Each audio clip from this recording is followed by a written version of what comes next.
Mike. Thank you for joining me as part of our Salesforce Q&A series. I guess to start, could you just tell us a bit about what inspired you to pursue a career in the ecosystem? Yeah, thanks for having me. Excited to be here. I think it's a pretty common story in the ecosystem, but I'm really an accidental admin, somebody that kind of fell into Salesforce. So, background in engineering, wanted to move towards a career in the software or technology industry, and was hired as a sales engineer at a software company here in Indianapolis. And on day one, I walked in and they said, "Our Salesforce admin's leaving in 2 weeks. Figure this thing out." That was in 2008, and I said, "What's Salesforce?" Never heard of it. And that really kind of launched me into an incredible career in the Salesforce ecosystem. Spent about 2 years there as a product owner, managing about 200 users, and then made the jump to consulting, and here we are today. I mean, today you are the Chief Customer Success Officer at 10K. What do you think are your top career progression tips for advancing your career in the ecosystem? Is there anything you can particularly highlight, or some skills that Salesforce professionals should be focusing on? I think it's important for Salesforce professionals to remember there's more than just the technology. An important part of working in this ecosystem is understanding, managing the users, understanding what requirements are. So soft skills are incredibly important. I spent a little bit of time at a global systems integrator running our college and campus recruiting program. And really what we found is we could teach the technology very easily. The folks could pick it up, come in, get certified within 90 days.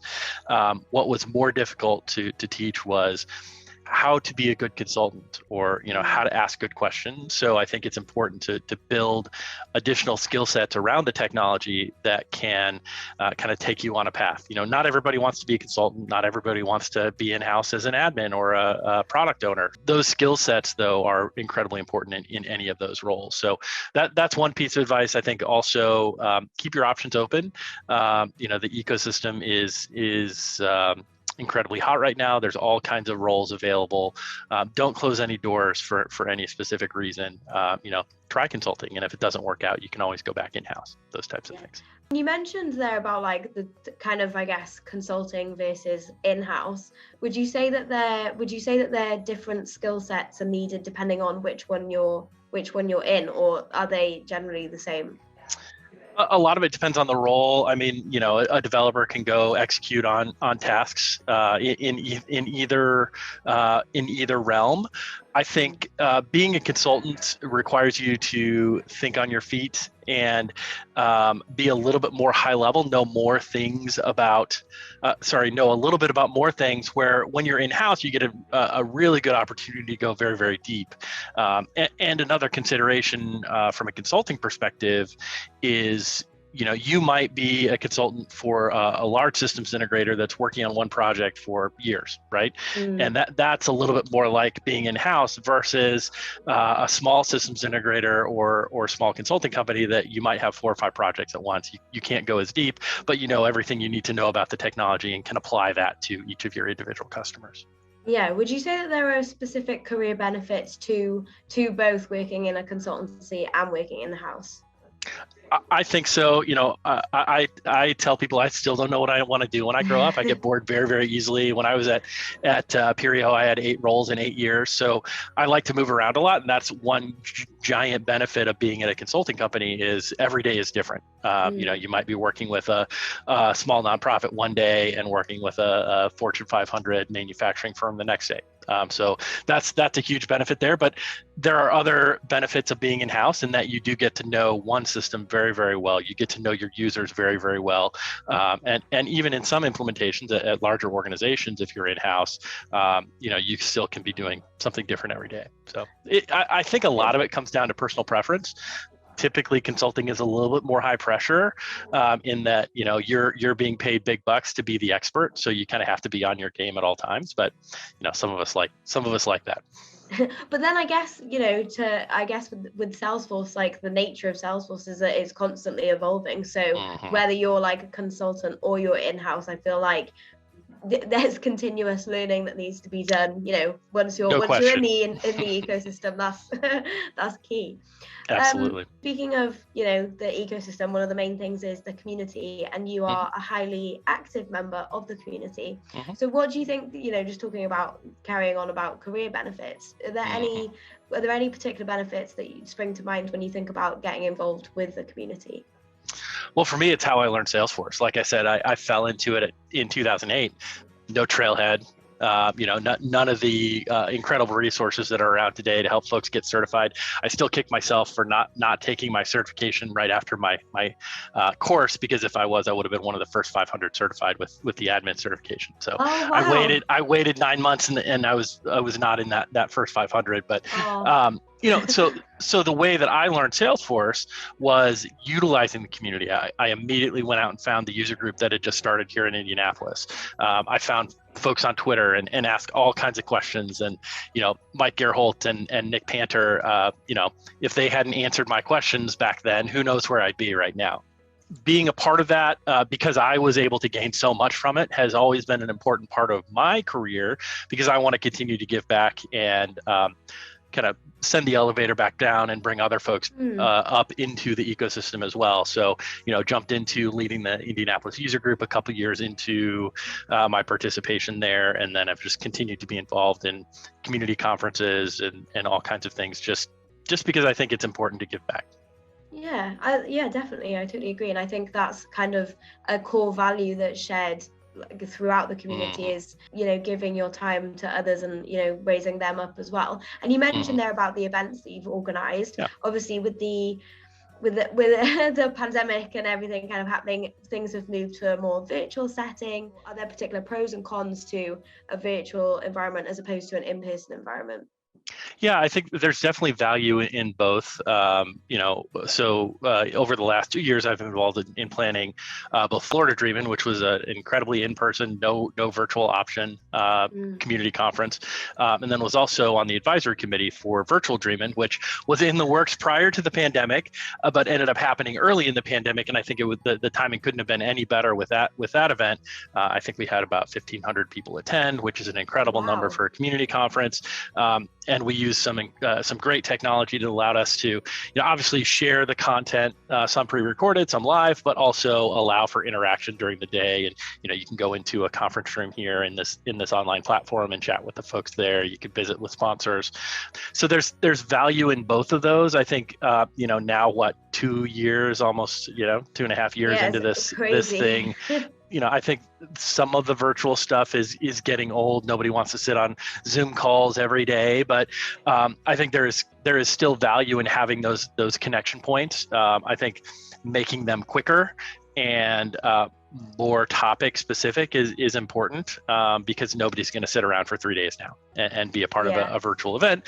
But as things start to open up as well, we did Florida Dreamin' back in October. The numbers were decent from a case perspective. We did mandatory testing for everyone that was on site.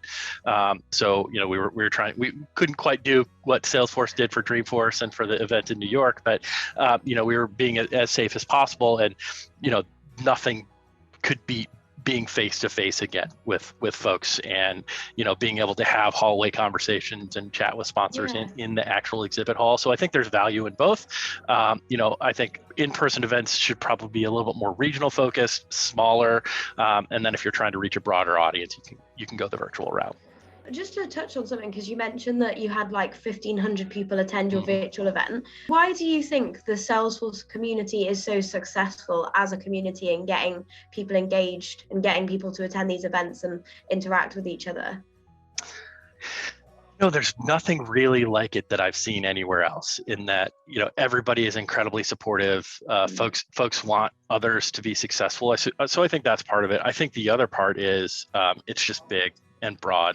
Salesforce has grown so fast, and obviously all the numbers coming out, so many jobs created. There's just not enough folks. So there's a ton of great opportunity for people to learn, and folks jump all over those free events like Virtual Dreamin', where there's an opportunity to learn something and then also network and potentially find a job. Yeah, definitely. I mean, do you have any advice on how Salesforce professionals can like effectively engage with the community at the moment? Because obviously there's a mixture of virtual events, in-person events, and as you mentioned, there's the opportunity to join and to network and to get potentially gain a job. So how would you advise that people go about engaging with the community? I'd say find something that you're passionate about. It might be a specific product. It might be a type of group, like a women in tech group or an architect group. I saw that those are starting up, or marketing cloud, or find something that you're passionate about. Salesforce is so broad. There's so much there. You're not going to be able to do everything or be a part of everything. But find something that you're passionate about, that you have an interest in, that you want to learn, and find a group from that perspective. It might be, hey, I want to learn to code.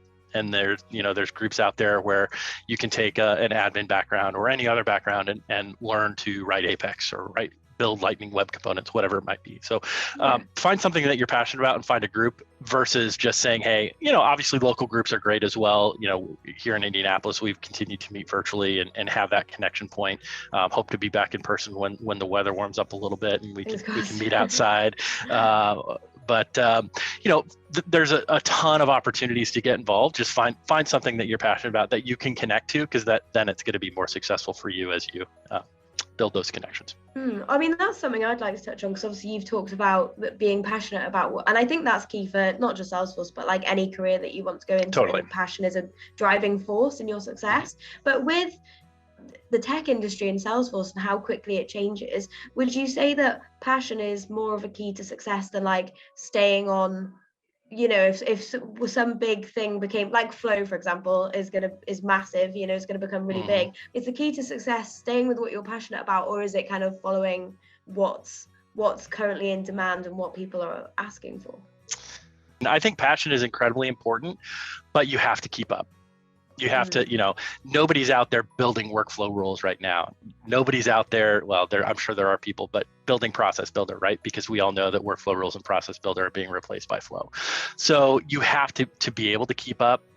In this ecosystem specifically, it's incredibly hard to do with, 40 acquisitions a year. I mean, a couple big ones, new products launching, new industries launching, industry solutions. So again, you can't keep up with everything. So I think it's a combination of find that passion and then double down and continue to learn in whatever capacity you are able around that. Yeah, definitely. And just to kind of go back to, your career in the ecosystem, you are a Salesforce MVP. What do you think are like the key things that led to this achievement? I mean, do you have any advice, I suppose, off the back of that? Yeah, I think the MVP program and the selection process is purposely vague. I think there's some good reasons for that. It can be a little confusing sometimes, but really it comes down to being a brand advocate and focusing on helping others in the community.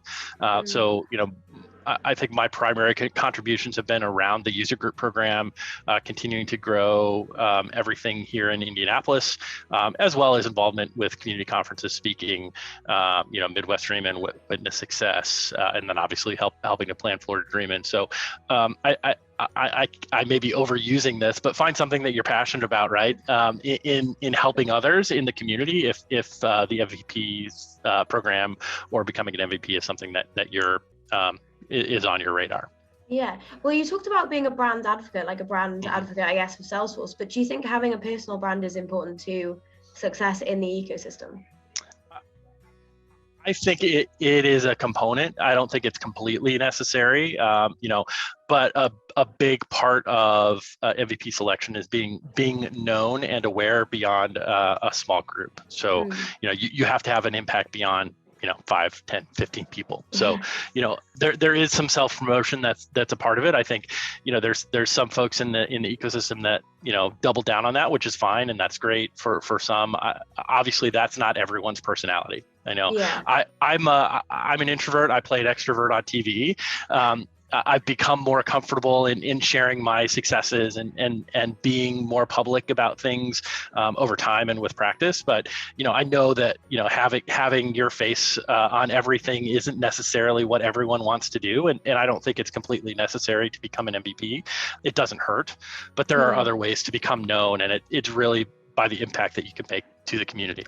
I guess my final question, like of the Q&A, because obviously we've talked about how it's hard to keep up with everything in the ecosystem, and there's usually like quite a few acquisitions and so many changes going on. What would you say are like emerging trends that you think other trailblazers should be watching out for, like specifically this year and beyond?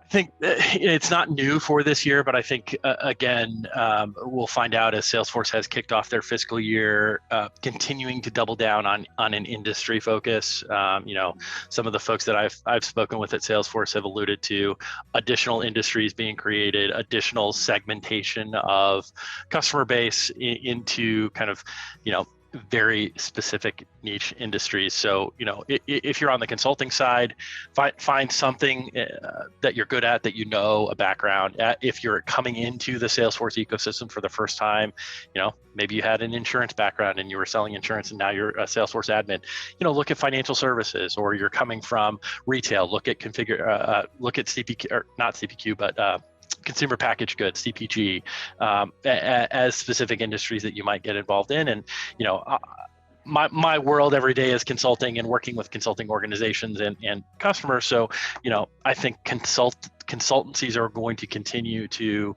hyper focus on those industries, and you might not find folks that are working on healthcare, life sciences, and financial services. They're gonna have to split and focus on one, and a couple of our customers have done that. So I think continuing to look at the industry, and then obviously, the advice that I've been given that I try to live by every day is always be learning. Whatever is coming down the pike next, keep an eye out for it and make sure that you're keeping up, because you could be left in the dust. Thank you so much for taking part in the series. I hope you've enjoyed it. Yeah. Thanks so much for the opportunity. This has been a ton of fun, and hopefully folks get a little bit of insight out of it. And always available on Twitter or via LinkedIn if anybody wants to connect and have questions. Happy to help.